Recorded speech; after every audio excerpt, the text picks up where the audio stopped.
Hello, and welcome back to the Argyle HR Hiring and Retention Workforce Summit. My name is Nick with Argyle, and it's great to have everyone joining us today. A couple of notes before I turn things over to our esteemed speaker. First, a quick reminder to stop by our sponsors' virtual booths at any time during today's event and for the following week. Our partners are committed to providing you with valuable content and a great overall experience. At any time during today's event, you can visit their virtual booths from our main agenda page, which include complimentary materials, information, and meet and greet opportunities.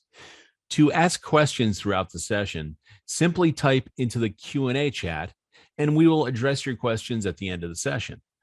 Now, without further delay, I would like to introduce our speaker, Tony Carter, Chief Inclusion and Collaboration Officer, Inclusive Future and Strategy Director, Idaho National Laboratory. We're really excited to have Tony with us for a keynote presentation titled Being Real, Making and Keeping DEI Commitments. Welcome, Tony. Over to you. Good morning, good afternoon, and good evening, everyone. I'm extremely honored to be able to spend the next few moments with all of you. As Nicholas mentioned, I do have the privilege of leading inclusion and diversity at Idaho National Laboratory in the beautiful city of Idaho Falls, Idaho. For those of you who don't know, our organization is the premier nuclear research laboratory in the country. We create next generation energy solutions and protect the nation's most critical infrastructure. As you know, our topic of discussion is being real, making and keeping diversity, equity, and inclusion commitments. As we begin our discussion today, I have a question for all of you. So I hope you have those fingers ready to type in the chat. Are you ready? Let's go. Making and keeping organizational diversity, equity, and inclusion commitments look to you. Please take 30 seconds and type your responses in the chat.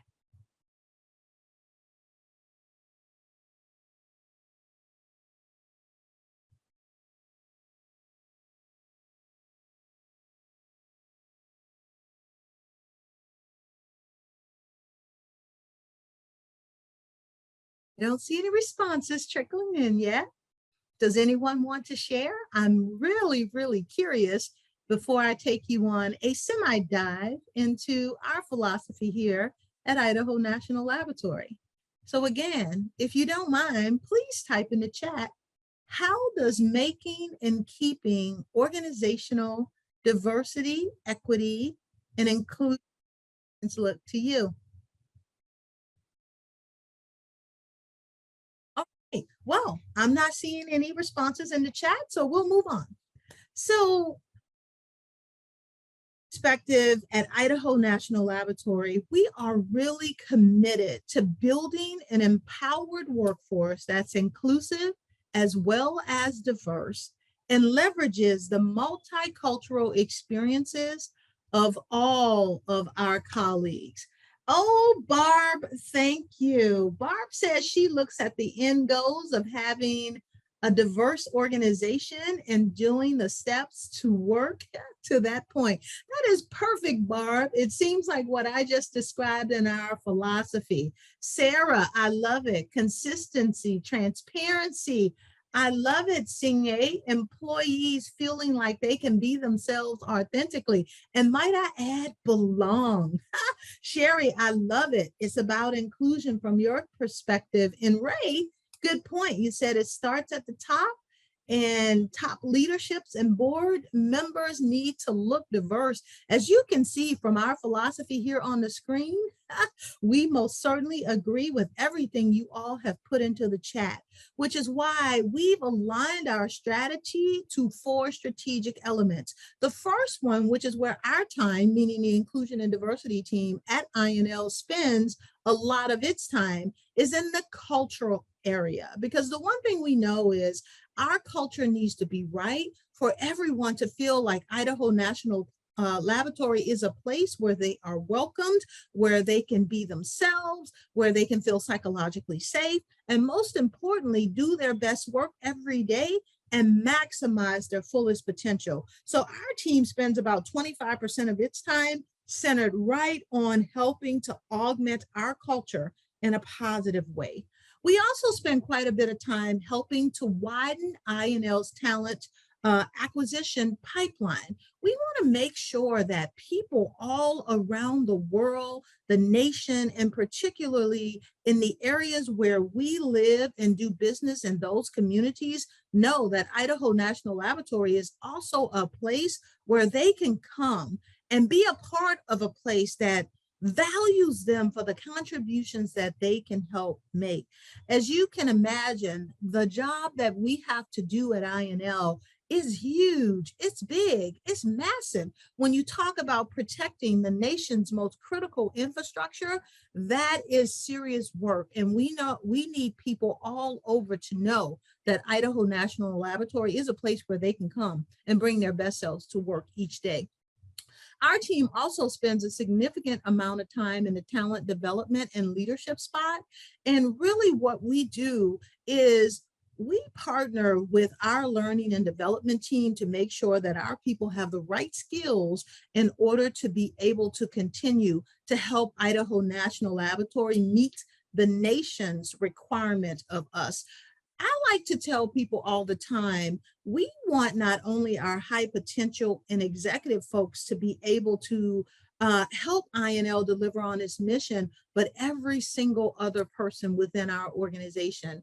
Currently, to date, we have about 5,700 employees, and inclusion and diversity voluntarily touches over 3,000 people each year. We don't mandate anyone come to any of our trainings, any of our programs, any of our learning experiences. People just volunteer and show up to hear what our team has to say. We also spend quite a bit of time in the talent acceleration area, which is to make sure that all of our high potential and high performing employees, that we're able to retain them. These are those folks where organizations make their biggest bets at. So when you look at Idaho National Laboratory holistically, we line all of our commitments and obligations to inclusion and diversity to these four elements. The title again of our session today is Being Real, Making and Keeping Our Diversity, Equity, and Inclusion Commitments. And really, team, in order to do that, these things have to be aligned to things that matter to your business. And so just based on what we talked about a minute ago, I want to get you engaged again. I just take 30 seconds again to tell me from your perspectives, and you can cheat because I did just share a little bit with you on our thinking and how our things are aligned. But just from that, what should diversity, equity, and inclusion commitments be linked to from your perspectives? Tell me, what are your thoughts?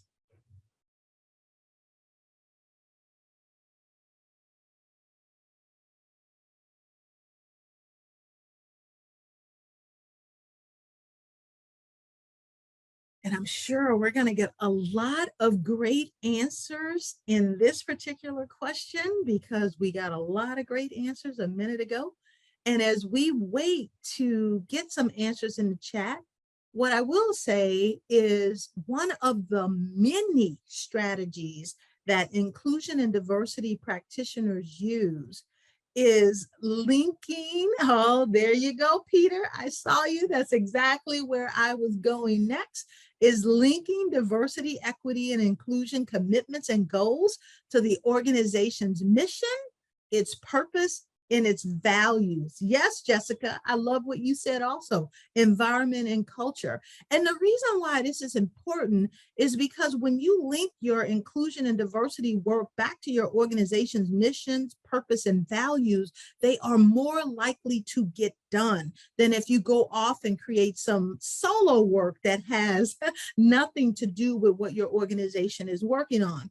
The other thing I'll say is, you're right, Barbara, culture, interaction, visions, etc., everything We really do believe in living the integrated approach here for diversity, equity, and inclusion at Idaho National Laboratory. What I will say also is as we link these things back to our businesses, to our agencies, to our firms, to the partners that we do business with, the other thing as practitioners, and even if you're business partners, we need to do is make sure everything we're doing is data-based. A lot of times practitioners will go out and create strategies that are not linked to the overall business goals. They aren't solving any problems that keep their executives up at night. And if you ask them anything about the data, they have no idea. It is a real different conversation when you can walk into a meeting and say, we really need to focus on retaining our people because we're losing them at the 3-year mark. That's very different than going into a conversation and saying,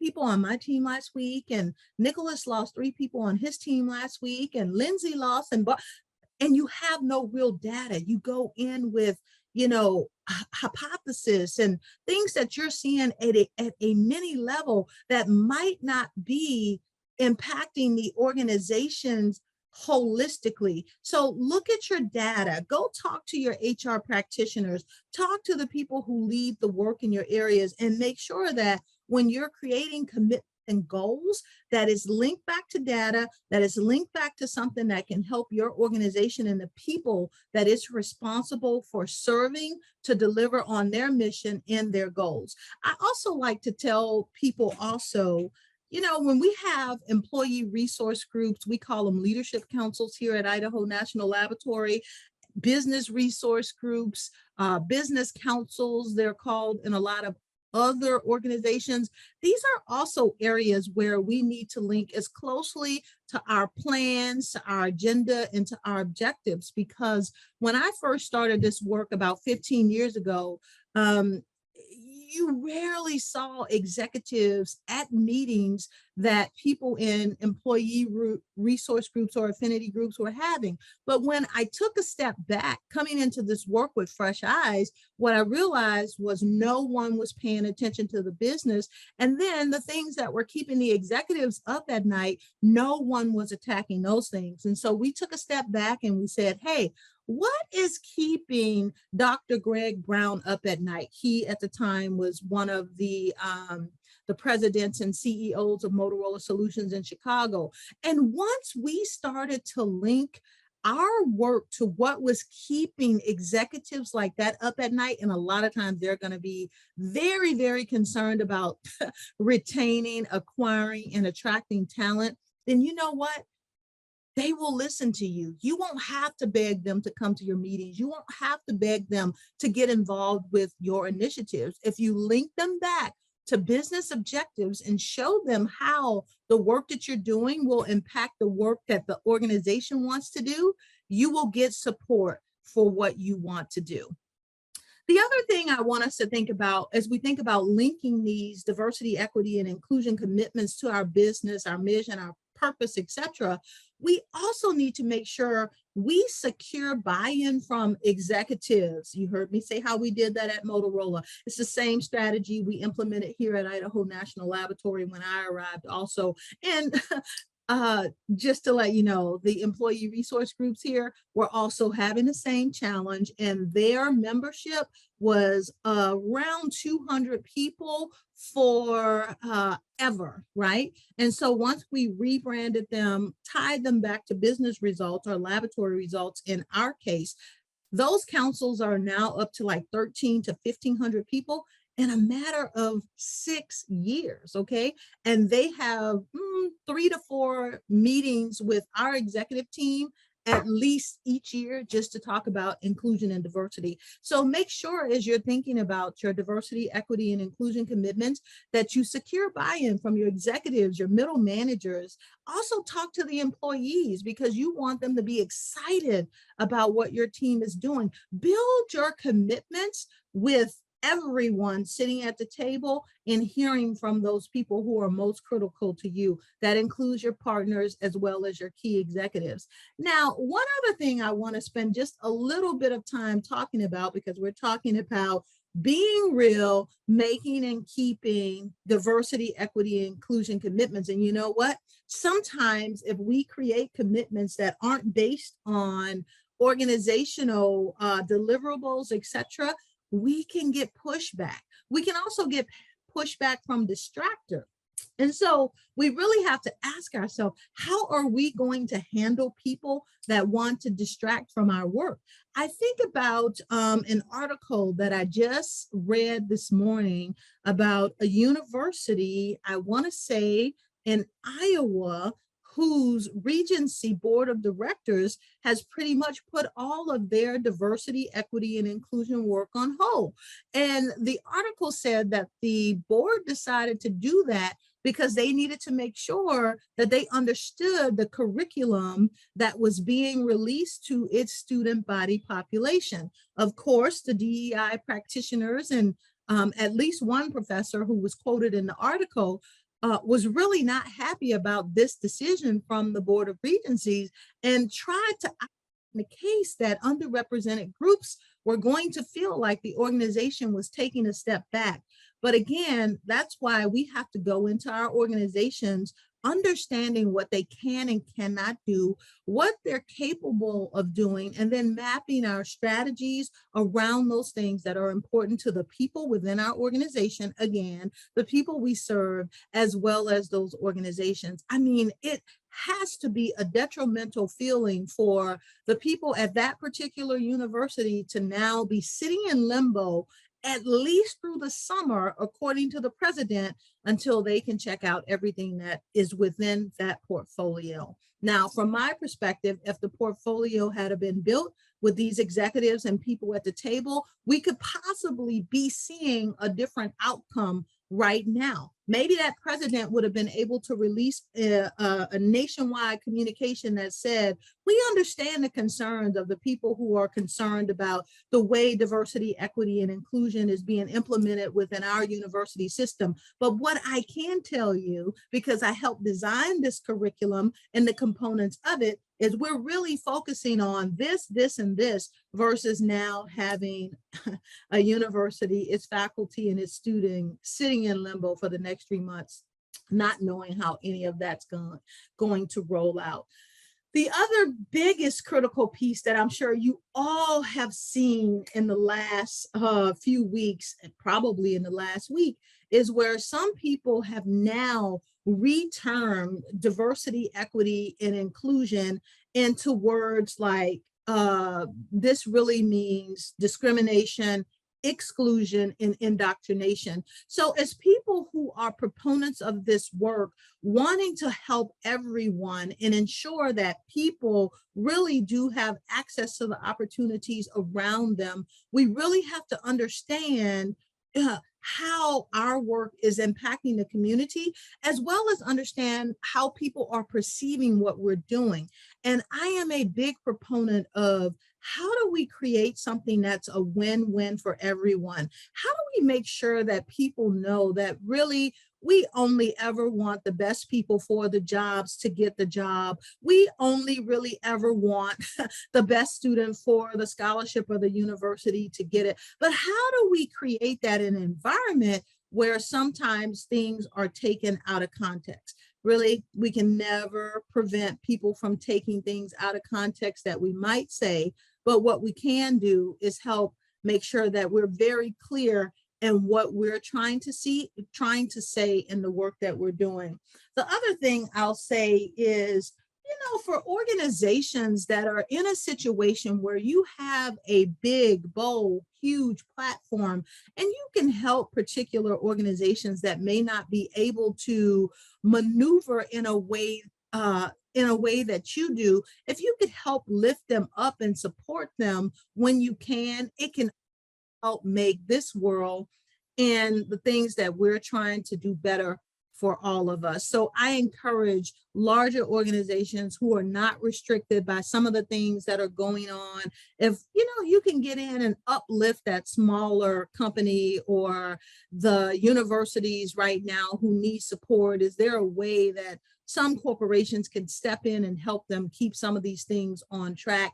that would be very, very helpful. When you look at Idaho National Laboratory, I'm going to break down our commitments in 5 components just really quickly for you. And one is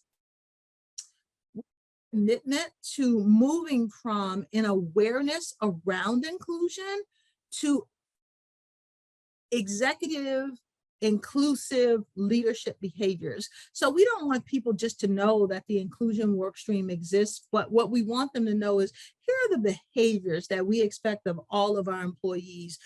Namely, they're kind of outlined in our values too, of inclusivity, teamwork, partnership, safety, ownership. So we want to move just from colleagues having an awareness to modeling these behaviors in a way that really makes sense for our organization.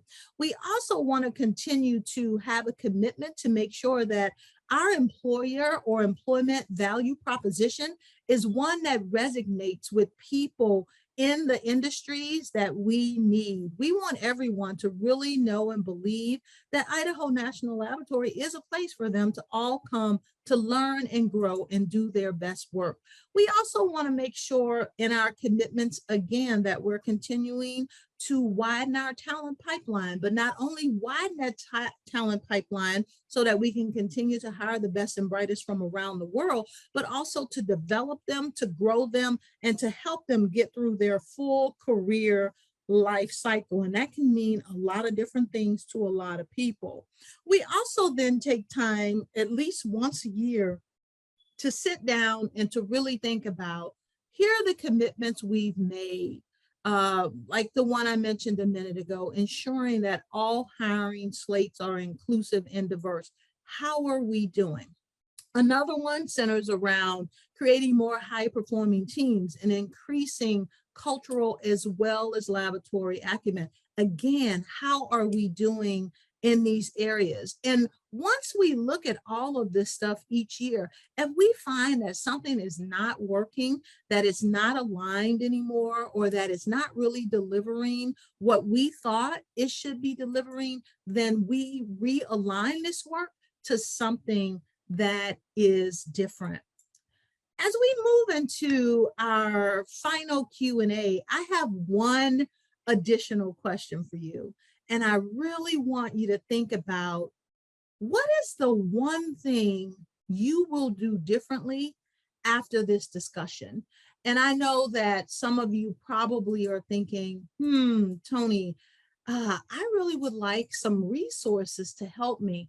And so what I want to do is I want to place in the chat, if I can get to it really quickly, a link for you to be able to read a case study that our team did over the last year or so. And it will help you. There you go. Yay. I was able to get it in the chat. Point you into some directions as to how your organization might be able to think a little bit differently about this situation. So I'm going to go ahead and review the questions that has come in, but if you wouldn't mind, please go ahead and drop a few, just one thing that you will do differently after this discussion. Okay, Nicholas, I think you have a few questions that you want to ask me, correct? I do. Thanks so much, Tony. Yeah, first question from the audience. Do you feel that employee referral programs hurt or help diversity and DE&I efforts? This person says that they've heard HR professionals argue both sides. What are your thoughts on this? Yeah, that's a great question for whoever put it in the chat. And you know what? I will have to say that it depends. And I know we're like, oh, people always answering a question with it depends. But in this case, it really does. So say, for instance, your organization has underrepresented talent in a group that it really needs to increase representation in. Employee referrals can really help with that, because in the last time I did some research on it, generally people will bring into the employee referral programs people who are like them, people from their network, people who they're connected to. And let's face it, a lot of times, unless we're really intentional, we're connected to people who are more like us, look like us, from our cultures, etc. So it can be very helpful. One of the organizations I partnered with, we had about 30% of our talent per year that came from employee referrals. So if you think about it, it's a great way to get talent also that you know is really going to perform, because a lot of times, particularly if people have been with us for many, many years, we know that they're solid performers. We know all about their backgrounds. And so they're more than likely to introduce people to our organizations who hold our values, who will fit into our cultures, and who will also add to our cultures, because I'm really big on culture add versus culture fit. So I believe it just really depends. But if you're already highly populated with one, type of talent, and those are the only people that are in your employee referral program, or who currently works for you, then your pipeline will continue to look the same. The people you recruit will continue to look the same. So hopefully that helped. What else, Nicholas? Okay, well, here's another one. Some of our employees have said that our DEI efforts look more like hype than important to the organization. Any tips to communicate and back up our commitment to DEI? Yeah, I do think this goes back to the question, or back to our conversations for today. Do they look, just like check the boxes because the organization really isn't committed to them, or because someone sit behind a desk and created goals and commitments without talking to a whole lot of stakeholders and aligning them to organizational values? I have never seen an organization um, not be successful in this area, or whose work was seen as more so check the box or just doing it because we have to, when it's really aligned to the organization and to its values. So I think I'd go have a conversation with the people who lead this work and say, hey, this is the impression that we're getting from the work that's being done. I really want to see us be successful. How can we change this and make this something more meaningful for all of us? Okay, great. Here's one. Only a tiny number of our board members and top level directors are non-white. How can we assure that despite this, it's understood by candidates and current employees that DEI matters at our company? Yeah, great question. And a lot of times, I know at least for me, I want those big wins. I want things to change tomorrow. I feel like sometimes in certain situations, we should be further along than what we really are. But sometimes I have to re-level set myself around the small wins work too. Because sometimes when organizations change more rapidly than they're ready for, then the work isn't sustainable. That's the only thing, that's the other thing that I should have talked a little bit about today, is how do we create sustainable work, right? But I would do two things to answer the question more directly. Have a direct conversation with senior leadership, and it doesn't matter who you are. It doesn't matter where this question is coming from. I do believe senior leadership in most organizations want to hear from everyone, and just tell them, hey, part of our issue with attracting talent who doesn't look like the majority group is because our boards and leadership is not reflective of it. People from underrepresented groups, for the most part, want to work and partner with organizations where they feel like they can come, grow, and bring their best selves to work each day. And when you look at our websites and the people that we have leading, unfortunately, underrepresented folks will not see themselves as being able to be successful here. So how do we work on changing this? I would have a nice direct conversation. Okay, great. I think we have time for one more, Tony. Um, where do companies make the biggest mistakes when seeking to assure a fair, equitable, and diverse hiring process? And do you have any tips to improve this? Yeah, this is a great question. I think one of the biggest mistakes is not thoroughly explaining what we're trying to do, and not continually updating the population on where we're at, what we're trying to do, and how this is going to benefit everyone, how it's equitable, and really making sure that people understand. Because I can tell you, I see a lot of misunderstandings, not just in certain areas, but just around the world as to what we mean by creating a fair and equitable workforce. So I think we need to be really clear in our definitions. We need to update the population at least quarterly, if not monthly. And then also make sure that when people are saying things that are not true, that we get at the root of that right away. I'll tell you this one story as we wrap up today. Interestingly enough, I was in a meeting yesterday and someone said that someone said something about them getting a job because they were only a woman.